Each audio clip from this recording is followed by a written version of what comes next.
Have you ever felt your stomach tie in knots, just wondering what others thought of you? Yeah, me too. We all have. It's such a common human experience, to worry about others' opinions. I mean, we all want to be liked, accepted, and respected, right?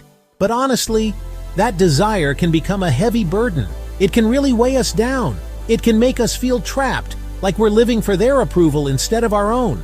And slowly, we begin to feel like we can't be ourselves, can't express ourselves authentically, or even live out our faith boldly, all because we're afraid of the potential consequences.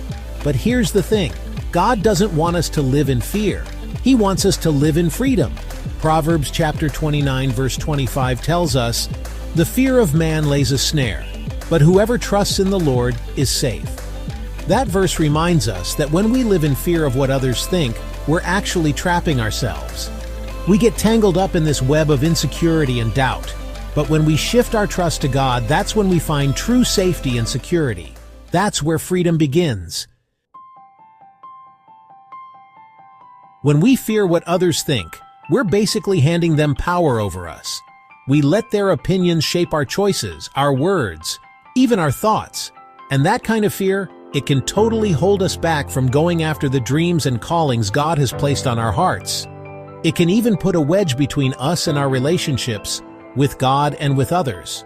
But here's the good news. When we choose to trust in God, we're set free from the fear of man. We don't have to keep chasing people's approval or trying to measure up. We're free to just be ourselves, to use our gifts and talents for His glory, and to live a life that actually pleases Him. And honestly, that's what true freedom looks like.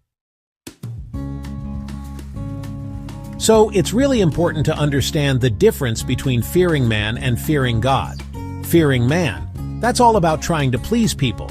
It leads us down this path of people-pleasing, compromising our values just to fit in, and staying silent when we know we should speak up. We end up saying yes when we really want to say no, or hiding our true beliefs because we're scared of confrontation. But fearing God, that's a whole different thing. Fearing God means honoring and respecting Him. It's about recognizing His authority in our lives and doing our best to live in obedience to His word. And it's not about being afraid of Him in some scary way. It's more about having a deep reverence and awe for who He is. When we fear God, we start to experience peace and clarity. We're no longer tossed around by what others think, because we're grounded in His love and truth. And man, that changes everything. Even Jesus,